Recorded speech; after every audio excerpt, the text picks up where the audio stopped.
Shalom, pessoal. Bom dia, talvez aí boa tarde. Então nós vamos começar uma série de vídeo extremamente polêmica, né? E até interessante, não? Mas antes não esqueça de deixar aí seu like e compartilhar, amém?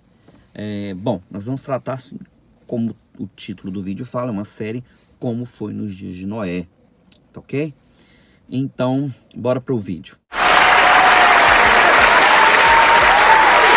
É importante que você assista esse vídeo até o final, senão você não vai entender a linha de raciocínio. E também assista os vídeos de amanhã, ok? Assista até o fim. Ah, não tenho paciência, então coloca no modo acelerado. Tem 3 pontinhos do lado aí do YouTube, acelera lá para 1.5 a velocidade de reprodução do vídeo, para você tentar conseguir assistir até o final. 1.75, assista até o fim. É verdade. Como foi então nos dias de Noé? Só que eu não vou exatamente entrar diretamente nesse versículo, apesar dele estar no capítulo 24 de Mateus. Então você vai abrir aí no capítulo 24 de Mateus e conferir o que eu estou falando, tá? Vou usar a versão King James, tá? Traduzida para o português. É uma Bíblia muito boa. Apesar que tem algumas coisas que eu não acho muito interessante, mas é uma Bíblia, uma tradução muito boa, tá? Mas eu vou usar a versão King James aqui. E eu quero começar falando sobre o versículo 15 de Mateus 24 em diante, quando o Senhor entra na questão da tribulação. Eu não vou entrar no princípio das dores, tá? Que é do versículo 1 ao 14, fala ali do princípio das dores. Eu vou só citar a questão de que Jesus, né, vou abrir falando sobre isso. Então Jesus, ele passa então a mensagem para os discípulos, porque eles perguntam, olha, que templo maravilhoso, né? Onde nós adoramos ao Senhor, né? Olha que, nossa, que templo, né? Mas que coisa. Começa assim o capítulo 24. E Jesus vira para eles e fala assim, estão vendo isso aqui? Não ficará pedra sobre pedra que não seja derrubada. Bom, por que Jesus fala isso? Vamos analisar a primeira fala dele?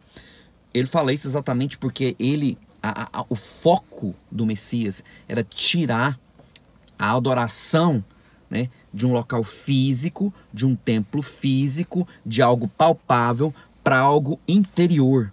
Ou seja, não era mais algo exterior, mas algo interior. Agora não era mais sombras. Agora, como Paulo fala, agora nós somos vistos como um espelho, né? Nós vamos ver as coisas com mais detalhes. E lembrando aqui em João capítulo 4, Jesus fala exatamente sobre isso, né? Numa pergunta da mulher samaritana, né? Foi ali algo interessante demais. Porque Jesus vai ali, né? Ele pede água para ela, fala, olha, né, você judeu conversando comigo, sou samaritana, não estou percebendo isso, não estou muito bem entendendo, mas o que você quer, enfim? Fala, olha, se você soubesse quem pede água para você, você pediria e eu lhe daria água viva. Então começa ali o diálogo e no culminado diálogo dela, a pergunta dela tem exatamente a ver com a pergunta dos discípulos aqui no capítulo 24. Qual era a pergunta dela?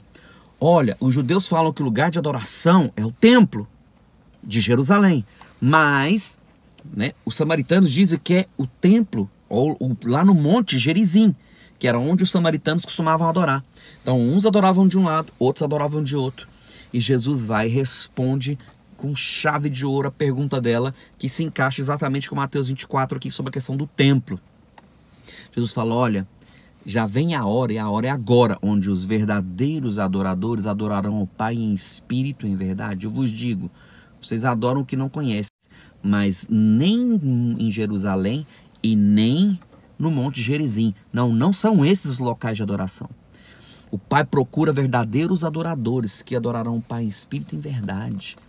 A adoração agora, o templo, local de adoração, não mais local físico, terra santa, templo de pedra. Esquece isso, meu querido. Jesus, João 4 fala, e Mateus 24 aqui está falando. Jesus falou para os discípulos, esquece esse templo de pedra. Isso aqui vai ser acabado, destruído, anulado, acabado, destruído, já era. Over, game over. Então, nós hoje, os evangélicos atuais, ainda ficamos muito presos na questão da terra santa, templo que vai ser construído. Porque eu já gravei um vídeo falando sobre isso, tá? Eu não vou ficar voltando aqui a fita. Você vai aqui, eu vou tentar deixar aqui embaixo na descrição um link falando sobre isso. Eu gravei uma série escatológica pormenorizada daquilo que eu penso. Já falo também que eu não sou dono da verdade, tá? Não sou. Eu aceito qualquer, vamos dizer assim, qualquer tese, né, que venha, desde que seja bíblica e plausível, né, que você observe, né, dentro da fonte bíblica o que realmente está dizendo e faça comparação com outras fontes, como eu estou fazendo aqui agora com você, né? Jesus, em toda pregação, Jesus fala, esquece, o local de adoração agora não é mais algo físico, mas agora a igreja ela é móvel. A igreja ela não é mais um local, mas ela é um povo. Desde o princípio era assim. Israel não é um país, é um povo. É um povo, Israel de Deus, é um povo de propriedade exclusiva, nação santa, sacerdócio real, povo de propriedade exclusiva de Deus. É verdade. Vamos para o texto aqui, né, chave, sobre a questão que eu quero tratar aqui, começando. Como foi no para mim chegar como foi no dia de Noé, você precisa entender isso aqui, tá? Versículo 15 do Mateus 24. E assim, quando pois virdes a abominação da desolação, do qual falou o profeta Daniel, está no lugar santo, quem lê o profeta Daniel entenda. Então os que estiverem na Judéia fujam para os montes. Quem estiver sobre o telhado na sua casa não desça para tirar coisa alguma. E aquele que estiver no campo não volte, continue no campo. Serão dias terríveis para as mulheres grávidas ou que amamentam. Orai para que a vossa fuga não ocorra no inverno e nem no sábado. Porquanto haverá nessa época grande tribulação, como jamais aconteceu desde o início do mundo até agora, e nem nunca mais haverá. E se aqueles dias não tivessem sido abreviados, nenhuma carne se salvaria, mas por causa dos deleitos aquele tempo será encurtado. Ponto. Bom, quero agradecer aqui o nosso amado Walter, ele fez uma pergunta, tá? Sobre a questão da abominação da desolação, por isso que eu vou começar por ela. Ele falou que em 691, né, estava até falando aqui, foi construída a mesquita, então, chamada o Domo da Rocha, a Cúpula da Rocha, sobre, então, o Templo de Jerusalém. Por isso que eu comecei falando que, para Jesus, o templo já era game over, não tem lugar físico. Ah, porque a abominação da desolação cumpriu naquela época. Outros falam, ele citou isso, né? Eu estou aqui esclarecendo. A abominação da desolação aconteceu quando, no ano 77, o general Tito entrou, né, com os exércitos ali e acabou, cessou o sacrifício contínuo, porque é isso que fala lá no texto de Daniel, tá? Quem lê Daniel, entenda, tá? Desde a época do sacrifício contínuo foi tirado e tal. Bom, ok. Mas você tem que entender o seguinte, essa profecia aqui, ela não diz respeito ao povo de Israel especificamente. Ela diz respeito a toda a igreja, a todo aquele que é chamado, aquele que é escolhido como povo, em todo o mundo. E essa profecia é para o mundo inteiro. Não é para um pequeno local físico ou um pequeno território, não. A nível mundial, e aqui está bem claro, que haverá grande tribulação no mundo como nunca houve e jamais haverá. No mundo inteiro. Ele fala que essa tribulação vai ser no mundo inteiro. Está bem claro aqui no texto. Não vai ser lá em Jerusalém. Aí ele dá o exemplo. Ó, quem estiver na Judéia, fuja para os montes. Quem estiver no telhado, não desça. Quem estiver no campo, não volte. Entenda isso. A tribulação não é para um pequeno espaço físico, né? De Jerusalém, não. É para o mundo inteiro. Então começa por aí. A abominação da desolação, ela não pode ser algo que foi, vamos dizer assim, no espaço geográfico ali da região da Judéia, ou só de Judá, ou de Jerusalém daquela. Não, não pode. É algo a nível mundial. Essa é a primeira observação. Segunda observação. Falam-se, então, que a abominação da desolação esperam a construção do terceiro templo, chamado terceiro templo, que o anticristo vai se manifestar, que a abominação vai ser a imagem do anticristo. Ah, mas por que isso tem lá em Apocalipse capítulo 13? Eu já gravei um vídeo sobre isso. Se você quer saber, assista o vídeo que eu gravei anteriormente, tá? Não acredito em nada disso. Não acredito. Mas pode se construir o templo, pode o anticristo colocar uma imagem lá, tudo isso é possível. Mas isso não é abominação da desolação. Não é isso. Mas a palavra abominação da desolação, a palavra abominação do hebraico, ok? Até porque os originais de Matityahu que eu uso aqui é o único texto do Novo Testamento que tem escrito em hebraico. Só ele, os outros do Novo Testamento todos estão em grego. Mas Matityahu tem a cópia original dela em hebraico, ok? Então a palavra usada aqui é shikutzetz. Shikutz é a palavra usada para ídolo, seja ele uma idolatria de você se dobrar para algo, ou mesmo um ídolo físico, tá? Abominação, ou ídolo físico, ou um ato abominável, ou algo que você faça. E shetzi, ou shitz, vem da palavra shant, significa destruição, devastação, né? Algo que veio devastar, destruir, anular, com tudo. Presta bem atenção. Então, a abominação da desolação tem a ver com algo do Criador que vai vir sobre a terra, entendeu? E vai dar um reset em tudo, ou seja, vai abalar todo mundo.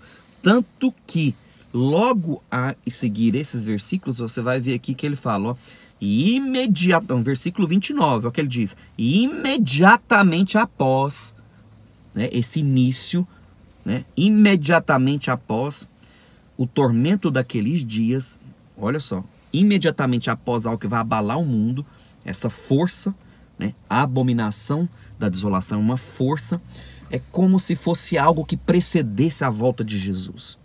Entende? É um sinal que Jesus vai dar, abalando todas as coisas. E ele diz algo.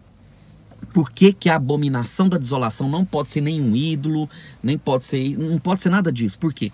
Porque ele diz aqui, ó, no versículo aqui, ó, versículo 22, olha só. Se aqueles dias não tivessem sido ou não forem abreviados, nenhuma carne seria salva, ou seja, exterminação de toda a raça humana. Isso não é algo local, isso não é algo só de Jerusalém, aqui está falando de exterminação de toda a raça humana.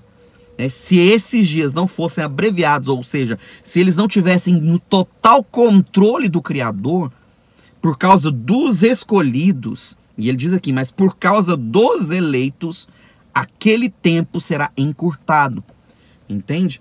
Porque senão ninguém estaria vivo, ninguém restaria, nenhuma pessoa restaria. Assim como foi nos tempos, porque aí depois nós vamos entrar, como foi nos tempos de Noé.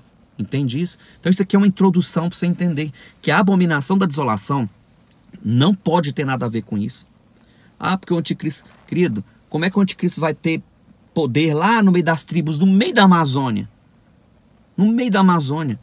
Não se acha, tem pessoas que se perdem lá, não se acham nunca, pessoa. Helicóptero, satélite procurando se alguém se perde lá no Pantanal brasileiro, no meio do deserto de Saara, no meio dos oceanos, eles não conseguem achar nenhum avião que caiu lá no meio do mar, eles conseguem achar. Vai achar uma pessoa no meio de uma floresta? Por favor, né? Vamos usar a cachola para pensar. Então, assim, é algo que vai abalar todo mundo, que todas as pessoas, sejam as tribos mais isoladas, que nunca tiveram contato com o ser humano, porque existe isso, acredite você ou não, existe tribos extremamente isoladas, do Brasil e em outros lugares do mundo, que não tiveram contato com o ser humano. Na Austrália, por exemplo, entende? Existem isso, e todos eles serão abalados, todos eles vão estar debaixo dessa abominação da desolação, tá? E quero só complementar algo aqui sobre a questão da abominação da desolação. A abominação da desolação, tá? A palavra shikutzetz em hebraico significa algo que é abominável. Então, você abomina algo quando aquilo, né, é profanado. Então, a abominação da desolação está ligada à profanação do lugar santo. Está lá em Daniel, quando o lugar santo, e aqui também fala, que lugar santo é esse? Um lugar físico? Uma terra santa? Não creio nisso. Até porque, olha aqui, deixei isso aqui bem especificado aqui, olha só, Apocalipse capítulo 11, versículo 8. Que Jesus, né, o Espírito Santo revela para João ali. Fala assim, olha, jazerão seus corpos mortos na praça da grande cidade, que espiritualmente se chama Sodoma e Egito, aonde o seu Senhor também foi crucificado. Pergunta, Jesus foi crucificado em Sodoma? Jesus foi crucificado no Egito? Não, Jesus foi crucificado no monte do Gólgota em Jerusalém. Mas aqui o nome dado para Jerusalém, a atual Jerusalém, é Sodoma e Egito, está em Apocalipse 11. O último livro da Bíblia, o último livro escrito. Sou eu que estou dizendo, é a Bíblia. Então, desassocia local físico, desassocia sua cabeça de algo palpável. Não, o local santo é a obra-prima da criação de Deus. o ser humano, nós, a criação, os animais, nós e toda a criação, todo ser vivo, é obra-prima da criação de Deus, nós. Então, quando o ápice da, vamos dizer assim, abominação vai acontecer? Nós já vivemos isso. Eu já gravei alguns vídeos aqui, inclusive o Nobel de Química desse ano foi ganho por 2 mulheres, né, que fizeram a tesoura, né, genética. Tem muita alteração genética de sementes modificadas, sementes que você planta, né, alteradas geneticamente, animais, né, uma imensidão de coisas. E isso é abominável diante de Deus. Se você for lá para Levíticos, você vai ver que Deus abomina a mistura de raças, de sementes, de tudo. Não misturarás uma semente com a outra, não misturarás semente de um animal com o outro, né, para gerar tipos de animais diferentes. Esse tipo de prática é abominável. Agora você pensa isso numa escala gigantesca. Você começar a fazer alteração genética no ser humano, que já existe, né, em todo quanto é tipo de animal, nas sementes, fazer toda uma alteração genética na criação de Deus. Pensa comigo. E isso é a abominação. E isso vai gerar uma indignação diante de Deus. Isso eu acredito que será um ápice, que Deus vai vir e intervir, né, em toda essa podridão que o ser humano tem feito. Inclusive, nós vivemos uma guerra biológica, tá? Picadinha da abelha, essas questões, uma guerra biológica, ok? O que acontece é que nós precisamos acordar que o diabo, ele quer profanar, não é um local físico, uma terra, mas é o próprio ser humano, a própria criação divina. E isso vai gerar, então, uma força que vai vir intervir, porque o Senhor vai separar os seus eleitos, que vão se resguardar de tudo e de todas as coisas, para aguardar a volta e o retorno do Messias. Essa é a parte 1, e eu vou continuar amanhã, então, sobre como foi nos dias de Noé. Nós vamos entrar profundamente nessas questões, tá? Os textos estão aqui, então acorde para isso. A abominação da desolação vai ser algo a nível mundial, não é algo local. Não tem a ver com templos, já no começo do vídeo eu falei isso, ou com local físico, mas tem a ver com algo que está ligado ao ser humano, à criação de Deus, ok? E tanto isso que, se ele não abreviasse esses dias, ninguém se salvaria quando essa abominação viesse. Ninguém, nem o anticristo, meu querido, nem o falso profeta, ninguém, não ia sobrar humano na terra. Então isso não tem nada a ver com o anticristo, não tem nada a ver com o falso profeta, não tem nada a ver com, não tem nada a ver com isso. A abominação da desolação tem a ver com algo do Criador. Está claro no texto, nós precisamos enxergar isso. Amém? Shalom, até amanhã. A gente volta com um vídeo aqui bem forte sobre esse assunto. Acorde, desperte, ficai sobremodo avisado. Jesus já falava, vamos estar despertos. Amém? Shalom, fica na paz.